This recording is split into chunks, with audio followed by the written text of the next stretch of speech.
Well, I guess we should get busy today. You guys think I'm kidding about this, but I woke up this morning and within about 10 seconds was thinking about another angle to a Hume uh, issue. Uh, these things just pop into my mind, but Hume's going to be our topic for today and maybe probably more than today. Uh, we left off last time talking about Descartes and his uh, ontological proof that, if you remember, was that I have a proof of the existence of God. If you remember, was I have a picture or an image of a perfect being in my mind, and since I'm imperfect, I couldn't have produced this picture, and so therefore God exists. That's the argument, and it's just one of the dumb arguments that the history of philosophy possesses, along with this is essentially the same structure of the argument that was done by Saint Anselm years before, which is normally that's what's called the ontological argument. This is a different version of it. Uh, but this kind of reasoning, this scholastic reasoning that we saw in Descartes, it's hard for me not to be harsh about it. It to me, the human intellect just stopped about a little after Aristotle, maybe 100 BC, and didn't pick up again until about 1300. It was all those years. I'm not talking about artistry or great music or uh, poetry or literature. I'm just talking about philosophical argument and debate.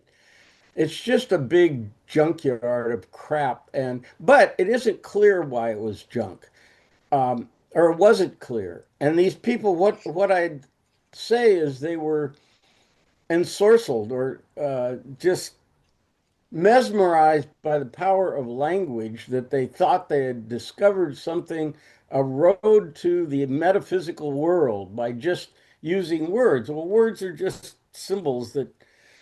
Anyway, we're gonna see how Hume has disassembled this, and I consider Hume. I said that the the end bookend of the Middle Ages was Aquinas, and these are my categories. But it really didn't come to a crashing end until David Hume, because he was the one that really put all this stuff to bed.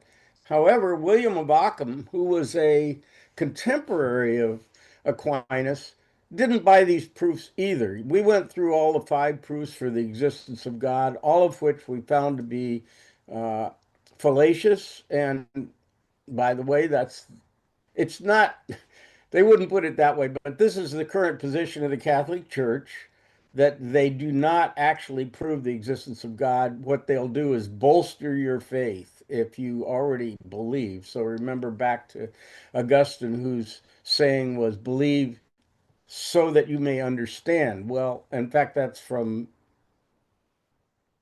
Isaiah, is it? I forget what. It's from the Bible. Anyway, um, Occam, who was a monk, a friar, he didn't buy that these arguments actually prove the existence of God either, which you have to give him credit for as a Christian who's a practicing friar. You would think that he'd get on board with this, but along the same lines, Aquinas himself didn't buy the ontological proof of Anselm.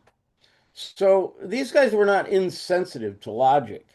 However, the problem with all of the medieval people is that the answer had to come out not inconsistent with scripture. Well, that's no fun way to play the game. That's like being in the NFL and just say the Lions are going to win because the Lions win. That's not any way to do an intellectual investigation into something. You know what the answer is, and whatever your argument is or uh, assessment of it, it has to not end up being inconsistent with Scripture. Well, that's a bunch of Bronze Age stuff that wasn't very well edited composed over a period of centuries, and we have to make everything that we think consistent with that using Greek logic that the Bible writers didn't know anything about. It's just, it was a really bad program, and it kind of set. And by the way, let me re-emphasize this. Anybody who disagrees with me, I welcome that because I could learn something. And also, if you have a question, I should say your question may very well be better than my answer. So don't be shy about asking questions about things that don't make sense to you. That's what we're here for. But anyway, so maybe you're set back or appalled by my statement that philosophy essentially died for 1,000 years. But let me hear it then. Douglas, I see you've got your hand up. Yeah, the only thing I would say about that is that philosophy in the West Oh, died. yeah. Well, that's what we're talking about. Sure. So, but the other thing is, why do you think they kept making these fallacious arguments? Was they didn't want to go to hell, or what was the deal? Well, Because I think, I'm sorry. I was just going to say because they're obviously faulty. Well, they didn't think so, and if they thought so, they thought they were doing the right thing. They thought they were strengthening the justification for a belief in God. And by the way, just to review, Tertullian didn't think these were worth anything, these proofs, because and Occam took this same point of view that the very idea that you have to prove God's existence shows that you don't have any faith. The idea that you think that something finite like the human mind could come up with logic that would prove the existence of God was to to Tertullian's mind ludicrous. That's not going to happen. Why would you think that would happen? That was kind of his position. So the Christian tradition wasn't um, unified in their belief in this kind of logic, but nevertheless, that said, you couldn't they controlled the institutions of higher learning for 1,000 years. So you're not going to get hired. In fact, we're going to talk about Hume today. Hume, who was brilliant, was never given a university position. He tried at both the University of Edinburgh and the University of Glasgow, and he couldn't get hired. Why? Because he was an atheist. I mean that, and then yet I told you I think that the University of Edinburgh had a building named after him, which recently, because of political correctness, has been erased. So I guess I don't know the story on that. It'd be interesting to find out what prompted them to finally actually name a building after a guy they wouldn't hire. Um, Got to be a good story there. Now, Hume was a Scotsman, and he was always described as likable. And yet, he in my way of thinking, he's the guy that brought an end to this idea of scholasticism and ushered in or gave permission to intellectuals following him to open the door to the Enlightenment, where we were just going to try to improve humanity on the basis of human reason and not hold our hand to God to try to have him solve our problems. So Hume's a guy that I don't know, he deserves a huge amount of credit. However, he was famous in his literary career. He was famous for writing a history of Great Britain, which was well received, and his philosophy books, however, the ones we're going to talk about, were not well received. Nobody, they were just languished in obscurity. Yeah, Meredith. Can you just tell me what Hume's dates are? Ah, well, let me see if I can. Okay. That's a Go ahead. that's a question. 1711 to 1776. Well, there. 1611? 1711 to 1711. 1776. Wow, Peter's got Thanks, my back Peter. here, He as died in usual. 1776, around the time of the Declaration of Yeah. Independence. once. And Yeah, James this is Boswell went to visit him, and Boswell essentially said, how can you die not believing in a future life? And Hume said, it's very easy. And Boswell found it very difficult to believe that Hume was doing anything other than lying to keep up a good front because he was so shocked by this possibility. yeah. Th that gets us into, well, let's not talk about that. But yeah, it's good to remember that that Hume is writing in the buildup to the American Revolution, or a little bit before that, and Kant was writing during the American Revolution. I'm not sure the date of the Critique of Pure Reason. Maybe Peter knows. He seems to have my back. 1781. 1780. Look at this. Oh, our own private You've chat read much more GPT. philosophy than I have, but I'm good with dates and names. Yeah. Well, I'm terrible Yeah. with dates, and I'm not too bad with names, but I'm terrible with dates. I just go, okay, what happened back there then Yeah. sometime. I'm It's sloppy about important. it. By the way, it's important to note that he was a contemporary of Adam Smith, Yeah. and they were very closely, connected. And they both had trouble with the university orthodoxy. They had trouble with Oxford. Yeah, I could see why he never got tenure. You know, Yeah, he never they were even they got were they were hired. not conforming to anybody Right, right, else. right. But But I mean, Smith this, was a professor at Glasgow, though, wasn't he? who was? Yeah, he Adam did better. Smith was a Yeah, Smith. professor at he did Glasgow. better than his buddy Hume, another scholar. Hume was also harshly criticized from the pulpit. He didn't ever suffer any actual legal problems that I know of from this, but from his atheism. But this is probably apocryphal, but one of the things that's often attributed to him is that if he ever hears that somebody is religious, he automatically assumes they're a rascal. I think rascal is the word that he's used, Yeah. and essentially a hypocrite. So he didn't have a high view of religious teachings at all, but he was well liked. In other words, we get the impression that he was a genteel person who um, you could have a card game with and have a nice evening with. He wasn't like a harsh person. Okay, so what is he good for? What do we know him for? He Oh, let me say one other thing. It may occur to you to wonder why we're just going through these guys and then saying, "Wow, that didn't work." Why waste your time? Why not go to the things that are correct, and not waste your time with things that aren't? And my answer to this is that once you look at the arguments and assess them, then you take possession of that position. It's not the same as, well, he said this and I don't believe that. Uh, you if you examine why don't the proofs for the existence of God work? Well, you could say, I don't know, I don't believe in proving it. That's not interesting.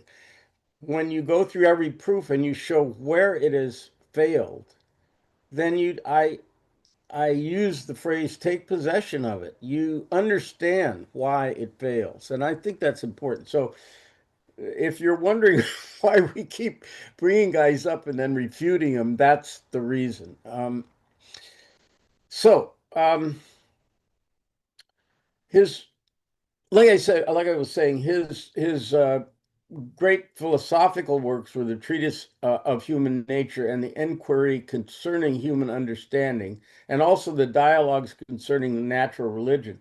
The dialogues may be his most famous work outside of academia, and he didn't publish until after his death. He was afraid of the backlash he would get from publishing them during his lifetime.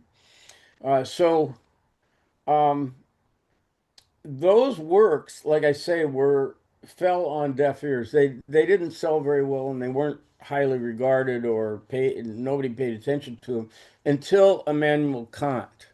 Um, Kant, the famous quote from Kant on Hume was he read Hume and he awakened me from my dogmatic um, slumbers.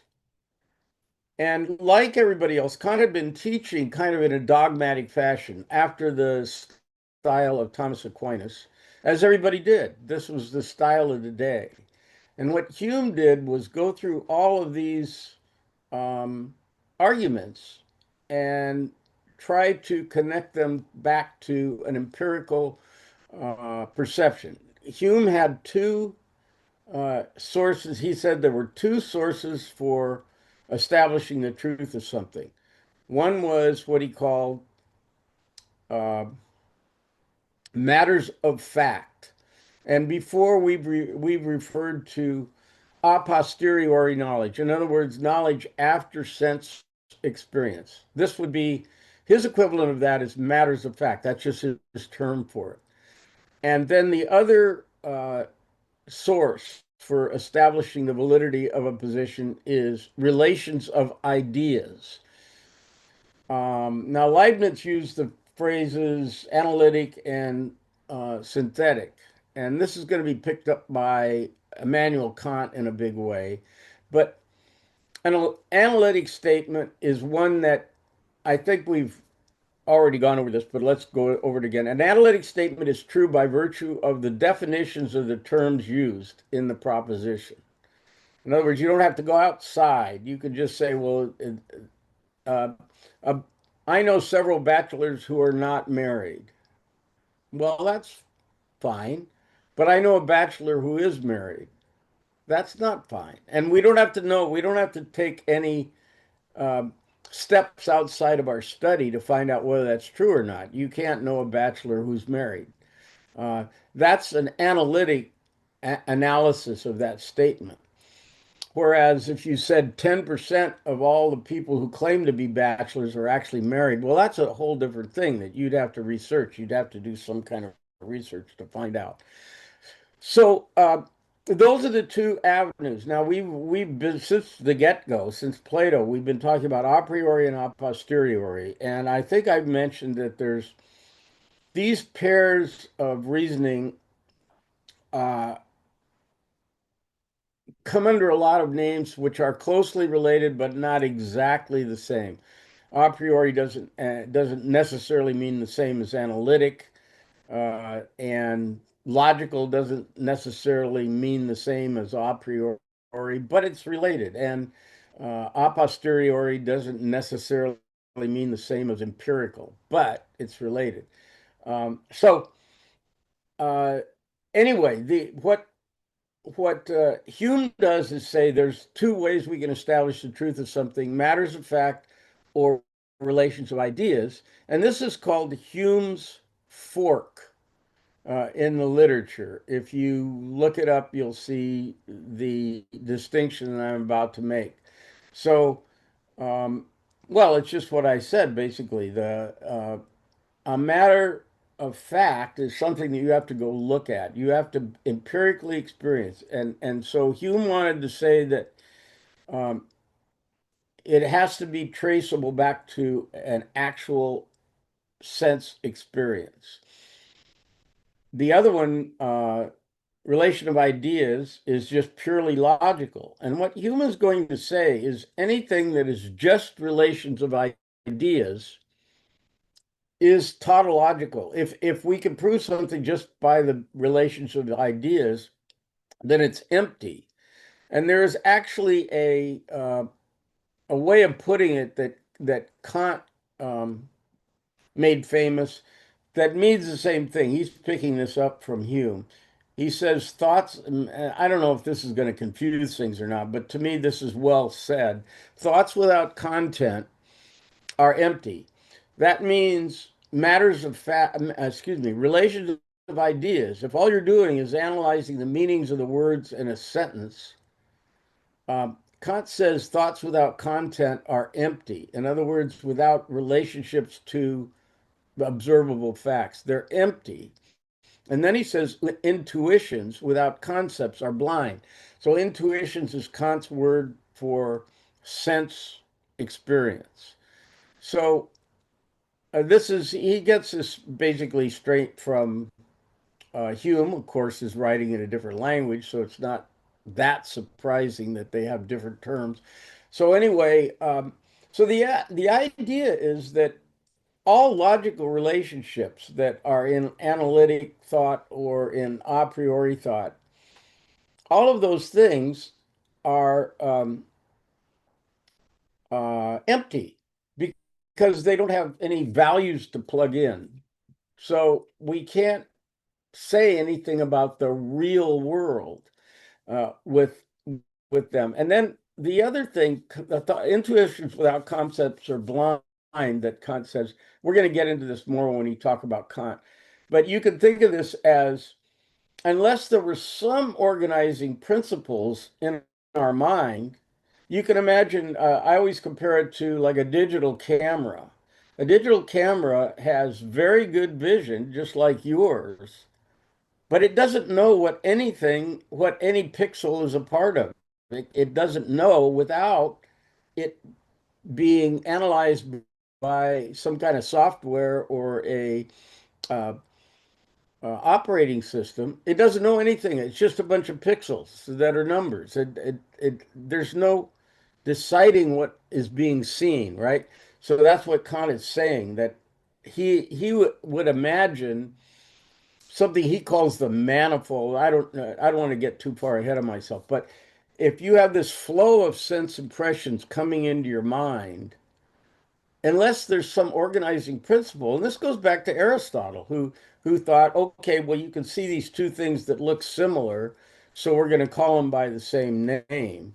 And Aristotle kind of thought that was an ability of the human mind that actually identified real relationships in the world.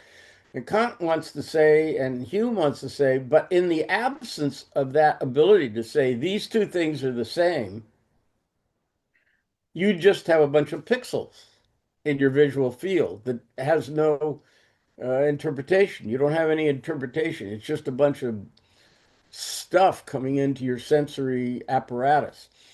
So, uh, going back to now, Hume, matters of fact and relations of ideas. If you go through, by the way, most of the um, not all, but let's say half of the criticisms I gave of the five ways of proving the existence of God were taken from the dialogues concerning natural religion. Yeah, Meredith. We missed. Okay, logical relations are empty, and intuitions without, what's the next word?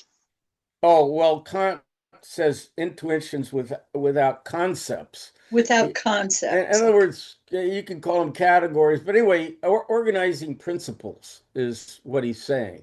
So So concepts is with the other way to say concept in this formulation is organizing principles. yeah, that's mine, but you could say categories. That would be another thing. That's a more traditional. That's what Aristotle or Kant himself would say.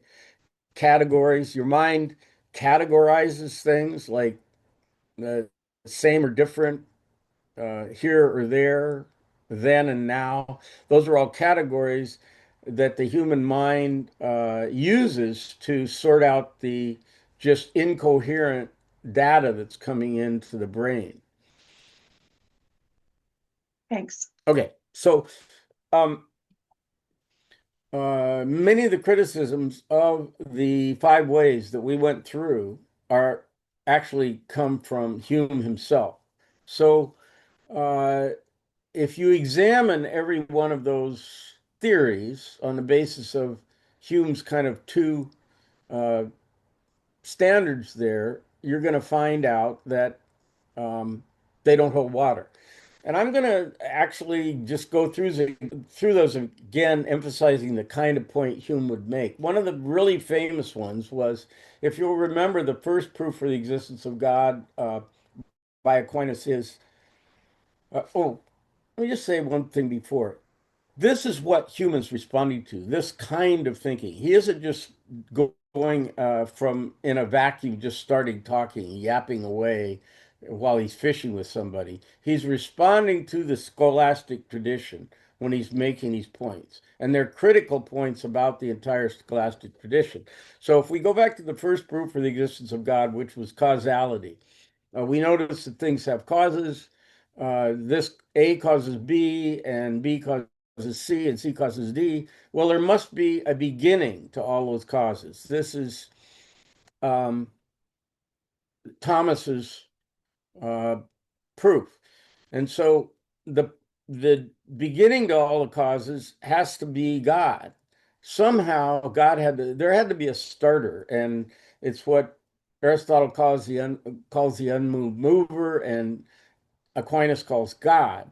But Hume says he wants to all concepts, all the ideas you have in your head have to be traced back to a sense experience in order to be valid. If you're saying something about the real world and not just about logic, the scholastics thought they were saying something about the real world, but Kant says, I mean, excuse me, Hume says, well, have you ever experienced the beginning of everything? Okay, well, have you ever experienced an infinite series of cause and effects? Neither of those things have you experienced. So therefore, you can't trace your idea. If you're trying to say something about the real world, you can't trace your idea about any experience anyone has ever had about the real world. And so there's no way to determine which one is correct.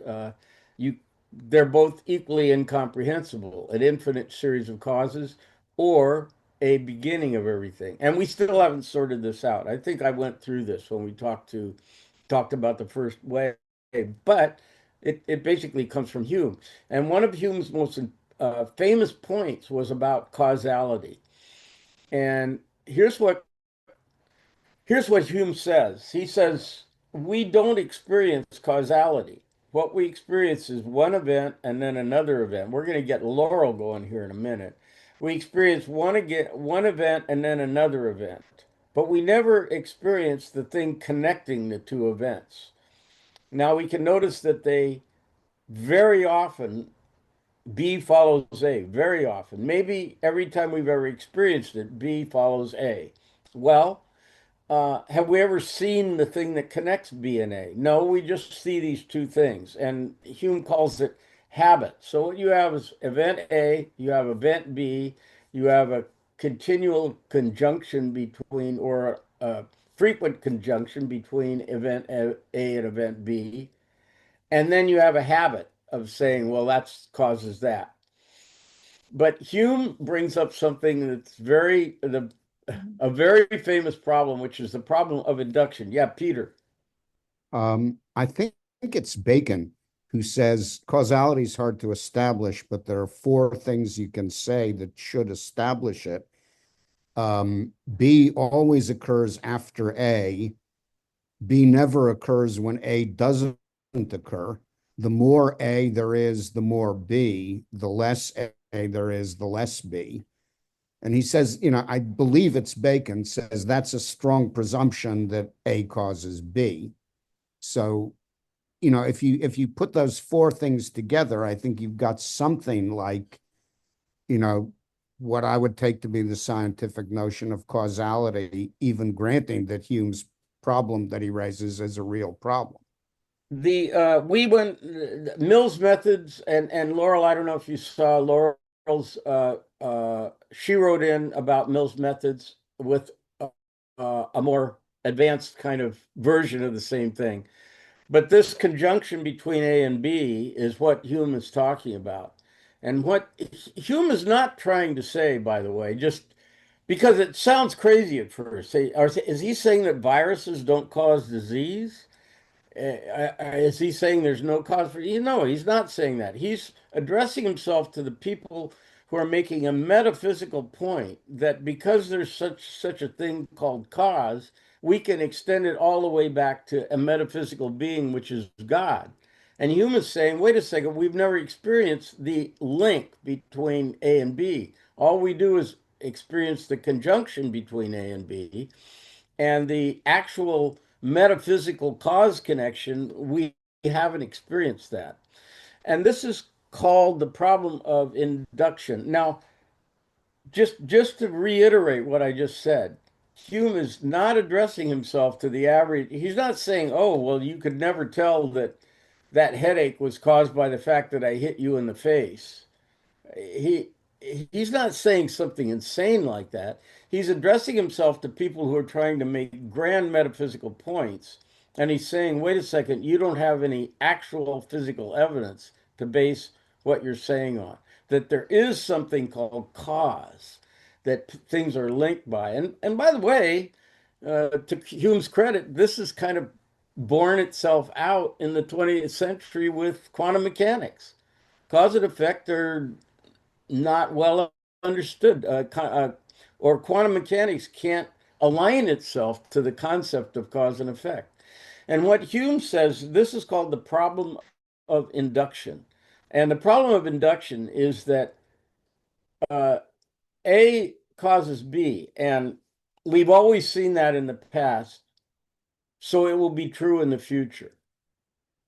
But Hume says, well, how do we know that something that always occurred in the past will occur in the future is a good law? It's a good principle to follow. And he says, well, the reason we know it is because it's always worked in the past. So the justification for the law of induction is circular. It's the law of induction. Does that make sense to you, what he's saying? That we can't, and so another way of putting this is all of science, even what Laurel does, is history.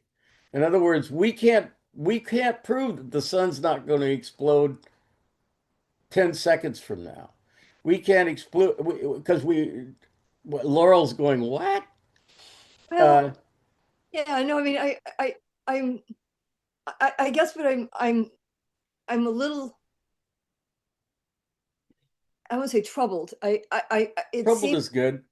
there's, he's almost saying you can't argue from seeing that there are apparent causes to some things, that there is a cause for everything, and you can't regress that back. Is that? That's part of it. Yeah, that's part of it. He, one general way to look at what he's doing is he's saying you can't arrive at a certain metaphysical conclusion uh, without having any evidence for any evidence for it. Kant's going to address this in a more a way I think I can make clearer. But the idea is that you're claiming something on a metaphysical plane, but you don't have any proof on a metaphysical plane. You're using our experience as your foundation, your evidence. But you don't have any evidence that that applies to metaphysics. In other words, things like God. And by the way, it also doesn't apply to things like value or good and evil. It doesn't. It also doesn't apply to that. We're going to get to that in a minute. So Well, maybe not a minute, but not arguing that Austin Bradford Hill should be thrown out in the trash.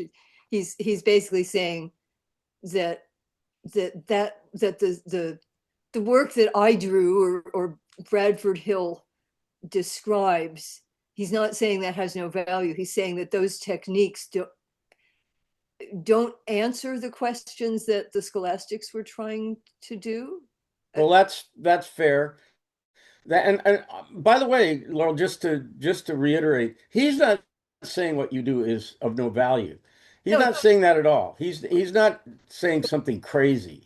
those techniques that work in this setting where you have data and evidence, and that when you are in an absence of the kind of things that we put together to answer the questions about epidemiology and etiology of disease, that in the absence of the tools we use for that, you can't apply those tools, I guess, too. Is that sort of? Okay, let me just bring a little bit of Kant in here just real quickly, but I don't want to confuse things. This is not Hume, it's Kant. But Kant is going to say that um, there's a phenomenal world and a noumenal world. The phenomenal world is the one we experience. And we don't really know what's beyond that. I'm going to get back to that in a minute. We don't know what's causing, we can't experience what's causing our experience to We can't know that. We can't sense it. And we also can't apply the rules we find in the phenomenal world to that metaphysical world beyond, that is behind a wall. And that's what the medieval philosophers were all trying to do. They were trying to take, okay, look at this data, see God exists. That And thank you. and when I just said that all we know is history, again, he's making a metaphysical point. He's not making a point about we don't trust your judgment, Laurel. He's not saying that. He's saying that uh, as far as we know, God, if there's a God, he could just the universe could cease to exist a second from now, as far as we know. We don't know anything except we know about it. It hasn't done so so far, so it probably won't do so in the future. But we don't have evidence for that. Yeah, Peter. Doesn't Hume give a famous example that's physical rather than metaphysical? I think it's something like we've seen the sun rise in the east every day, we've seen it rise, but we don't know that it won't rise in the west tomorrow, which I think in a certain sense may be true because we don't have absolute knowledge of the future. But on the other hand, if you know about the rotation of the earth and the movements of the sun and the earth, you know that the chance of the sun's rising in the west tomorrow is effectively zero. So The doesn't he make that kind of argument also as I well? don't I don't that I don't remember that particular example. However, um, it's a little hard to get this in at least it was for me to get this in your mind that he's not talking about common sense things like that. They're for all intents and purposes and for common everyday human life. Yes, all of those things work perfectly. But he's saying they're based on the idea that everything in the future will be as it was in the past. And the principle for that is that, well, that rule has always worked in the past. So he's making a metaphysical point, not a practical point. And so you might say, well, why do we need this stuff? We don't need this crap. We don't need all these silly arguments if they don't even apply to our life. But bear in mind, for 1,000 years, they controlled the intellectual world. These ideas dominated what people thought, and you might get burned at the stake for denying that. So, yeah, they in if you believe certain things are absolutely true, it could have weird results. But he's not talking about anything practical. Gerald, you got your hand up. Yeah, it seems like I'm not sure if this is where Hume is going, but one of the biggest problems is okay, you have your intuition, you've watched these observed cause and effects. It's not too bad interpreting that. And then he goes back to, or the scholastics go back to, and so there's something before this. It's something that has never been observed, and they pour their whole religious belief into that item that they've never observed. And so it's really the jump is not, well, before this event, there probably was a very similar cause, and you get back and you build your philosophy around an unobservable. That's right.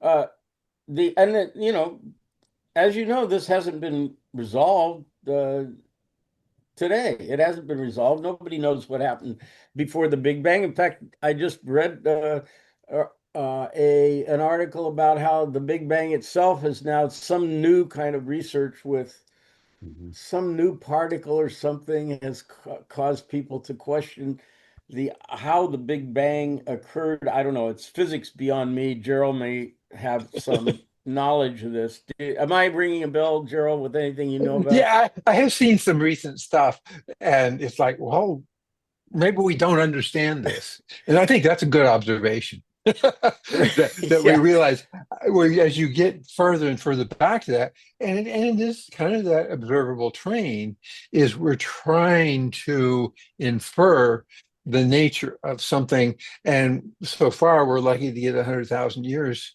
from that event and infer what it was, and we don't obviously don't quite have control of all of the pieces of particle physics, and there's a lot of loose threads in there. So yeah, I think yeah, there's a lot of room to say, wait, there may be some whole new games going on, which is cool. Yeah, so Hume is just, obviously these I think I mentioned earlier some of the insight that, well, going back to the pre-Socratics, they seem to have had. Now, I want to reiterate that I don't think they were any kind of supernatural thinkers or something.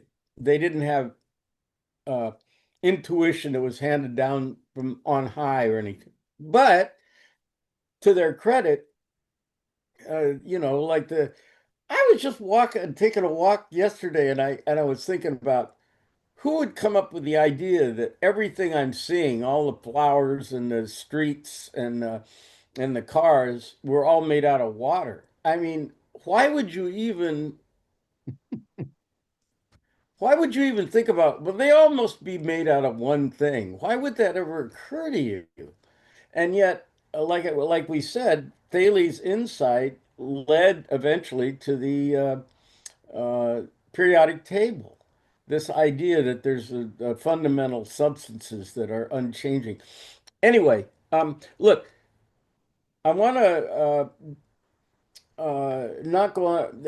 Hume is going to take a while, I'm afraid, at least for me. And what I want to say is that there are four things that he's famous for denying that there's any proof for, and I think they will amuse you.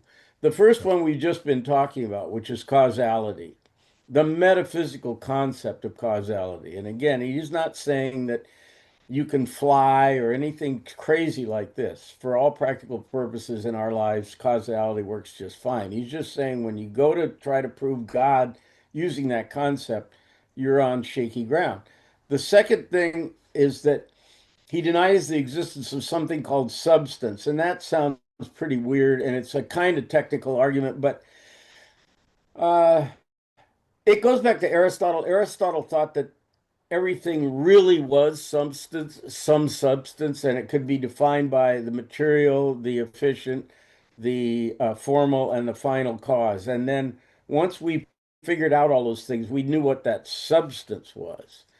And Hume says, well, no, we just know what the form of it is. We know what the material cause of it is. We may know how it got there. Uh, and we may have an idea of what its purpose is, although we saw that kind of collapse in Thomas's fifth way. But there's nothing, he wants to say there's nothing beyond that that's the actual substance of the stuff.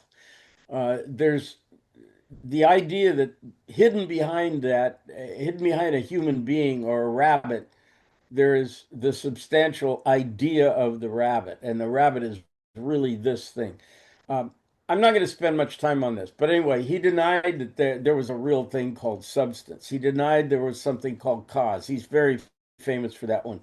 The third one was God. That's kind of obvious that we don't have any concrete evidence for the existence of God. And I mentioned when we were talking about non-falsifiability, God is one of those propositions that can't be falsified. You can't think of a line of evidence that would prove that God doesn't exist. You can't do that. So anyway, that's not his reasoning. That's Popper's reasoning. But nevertheless, he would say that you can't trace your knowledge of God back to anything that you can sense. And of course, a Christian would say, well, wait a minute, the whole world is proof that God exists. That's a whole different thing. But in terms of science or philosophy, he wants you to go back to a sensory impression and from that demonstrate God exists. And I think that most people would agree that's impossible. And then the last thing that's the funniest one is the self. He doesn't believe that the self can be said to exist. Why does he say this? This is very funny stuff. He says, whenever you try to look at yourself you don't see a self. You see a bunch of impressions, ideas, memories, ambitions, wishes. You don't actually see a self. And I think someplace he uses the metaphor of a theater. It's like you're in a theater and you see all these things happening, but the person looking at all this stuff is not seen. And Kant's going to make a lot of ground out of this insight. And you could say, for one thing, how do you know there's an ongoing self? How do you know that, say, every at a rate of speed that's below your ability to comprehend? Like I think anybody who's a film student here, that you would know, like beyond about 24 frames a second, it looks smooth to you, and anything less than that looks jerky. Jeff's nodding his head. Am I right about that? Anyway, there's a speed at which, uh, beyond which you can't tell. It's just smooth. You're probably what you're seeing now. Maybe there's a refresh rate on the screen. I'm not sure. Anyway, uh, how do you know that that's not what's happening every second? That there's no I, but every at 24 frames a second, or let's say 30 frames a second, just to be high def, your entire consciousness is being downloaded to your next self, 24 frames a second.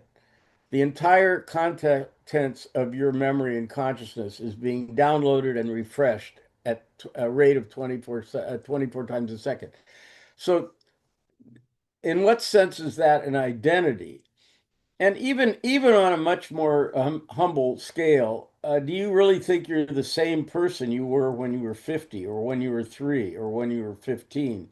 You have vague memories of these things, and you seem like you've always been called by the same name, but in what sense are you that same person that you were 10 minutes ago or 10 years ago? Uh, and so Hume wants to say that is something you never experience or have any experience of. And this is a very weird thing to say, but I find it endlessly amusing.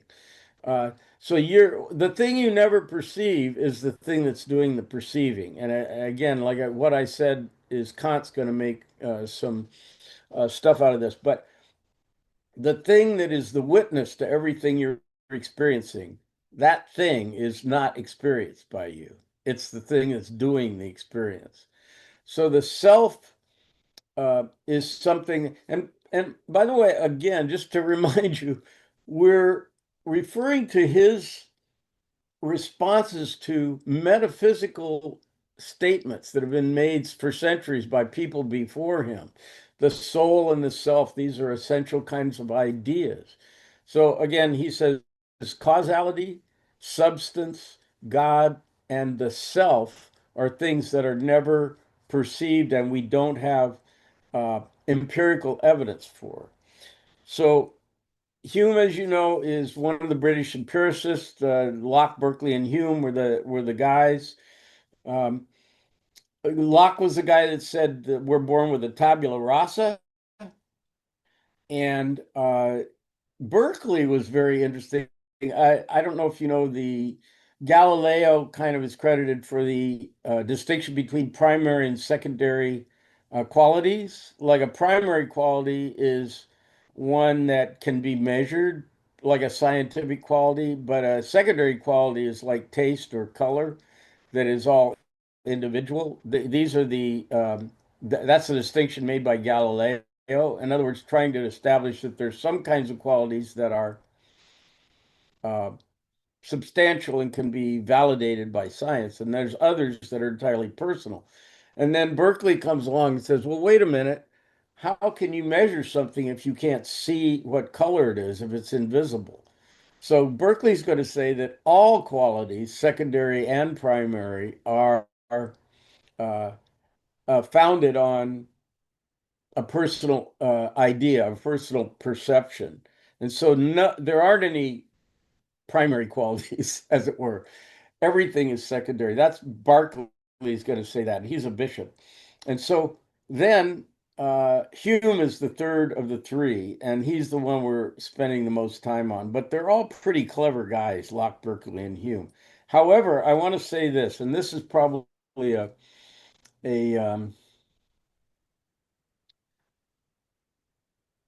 what do you call it when you're telling him the ending of a movie? Uh, Spoiler. a spoiler. Spoiler alert. Neither the empiricists nor the rationalists are going to solve it. We'd like to think Hume has done away with all these guys, but not so fast. That didn't happen. And we'd like to think that the rationalists have proven that they need their concepts in order to have perceptions make any sense. That's not going to work either. Gerald, you got your hand up. Yeah, what does Hume say is observable?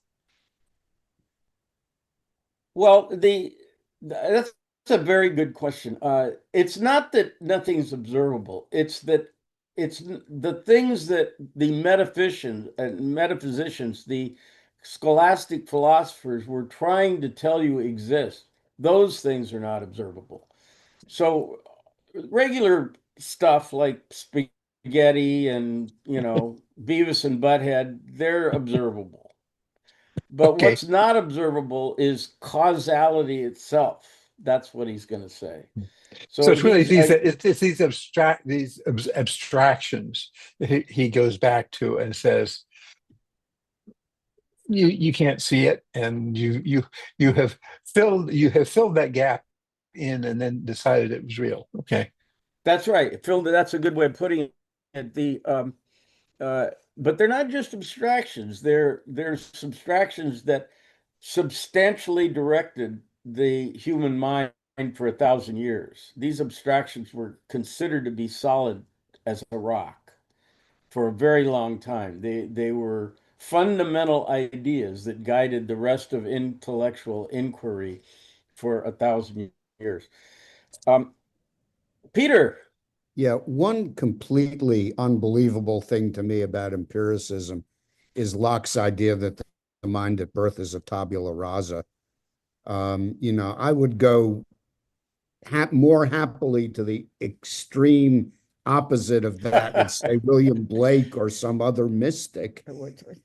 But it is not possible that impressions made passively or accepted passively by a tabula rasa would add up to our practical abilities or our knowledge. And as far as I know, all biology, all anatomy, all physiology would say that's not true of what we're equipped with when we're born. So I think on that point, both mysticism and science and pretty much everything in between would say important as sense impressions are, important as it is to establish facts through things that can be seen, heard, tasted, touched, or smelt, you can't possibly limit human knowledge to that. And, I think that's part of what Kant is saying also. well, at the risk of sounding like a broken record, if we recall the Meno, the empiricists cannot account for mathematics and how we know mathematics.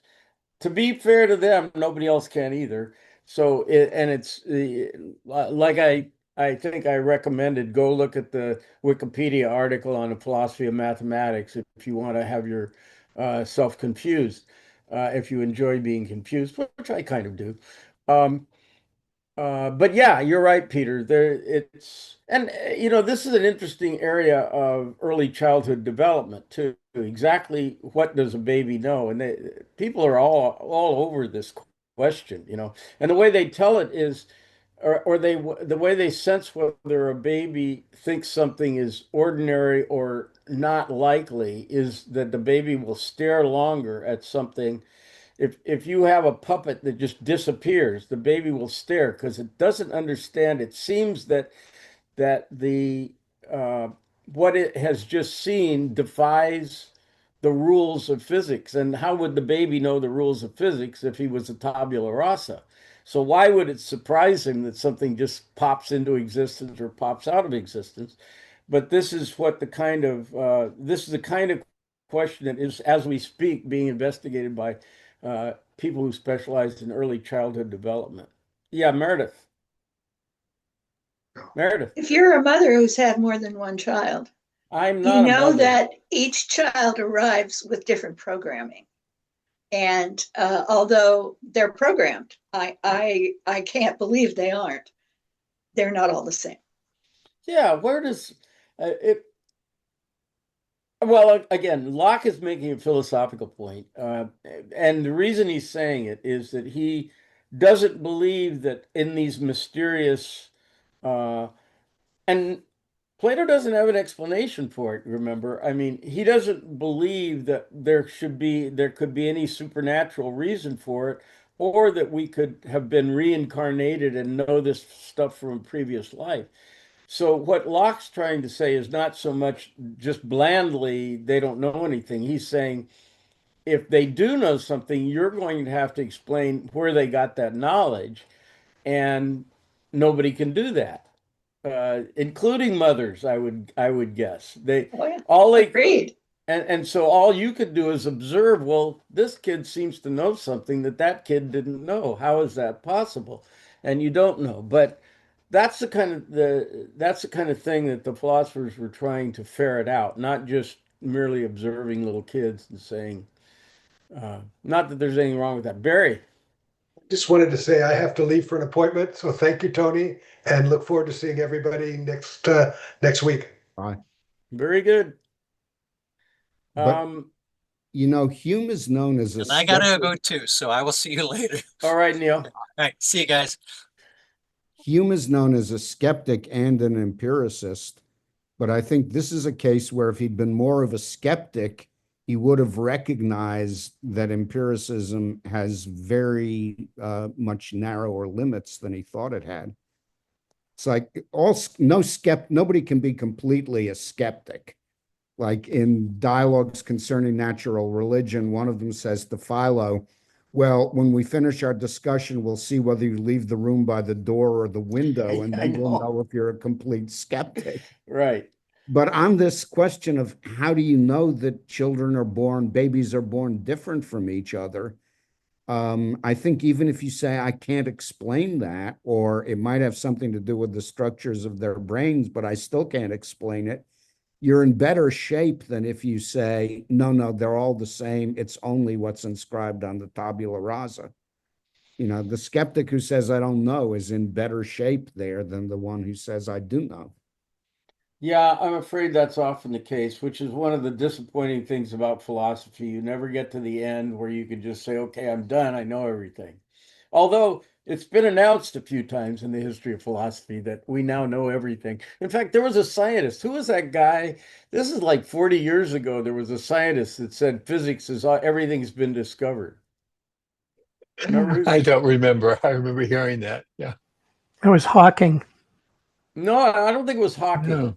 He says Uh, something like that. But Hawking may have said something like similar, but there was another guy that said I think it we was don't. 19th century. Somebody in the No, 19th. no, it was somebody more recent than that. It was somebody in the 60s or something wrote a It, book saying we it know was in everything.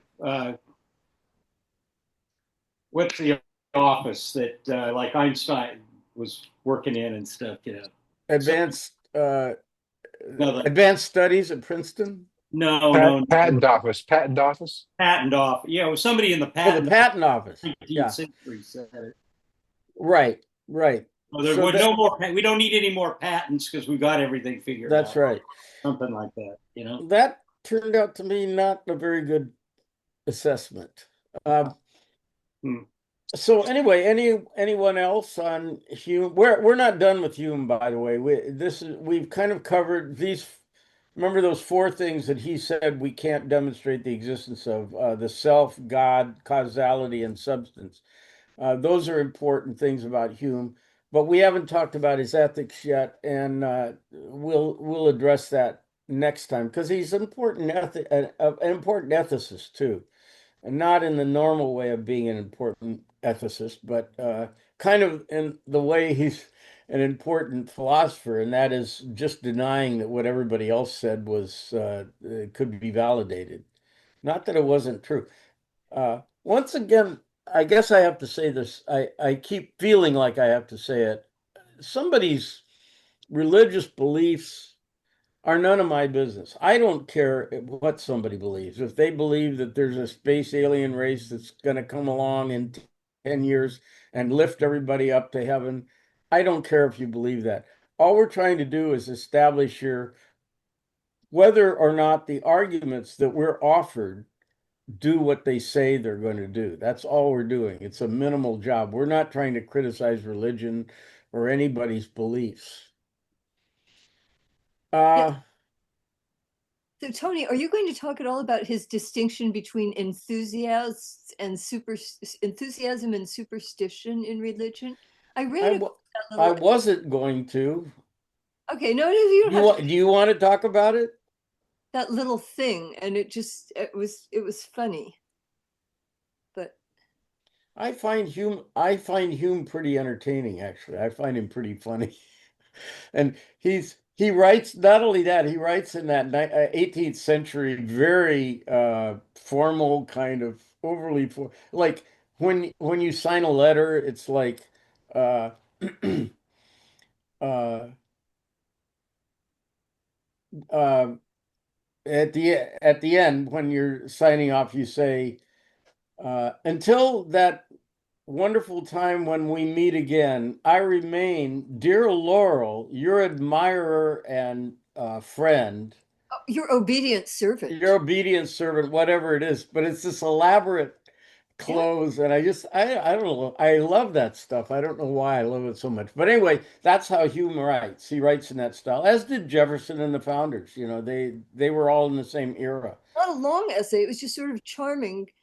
Um, I don't know, entertaining. I thought, or interesting. His distinction where he lumps religions into either and beliefs in general into either enthusiasms or superstitions. And I What guess the you go when you say you can't. There are things you cannot prove.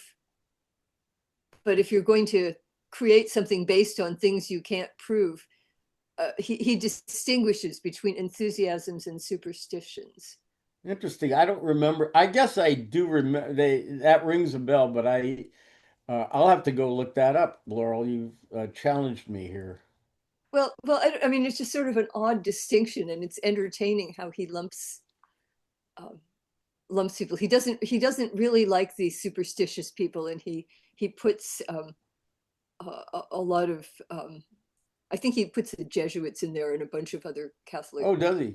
But the superstitious people, and then the enthusiasts, who include people like the levelers and the diggers, and I don't know what all the and perhaps other Protestant sects. But at any rate, it was entertaining reading.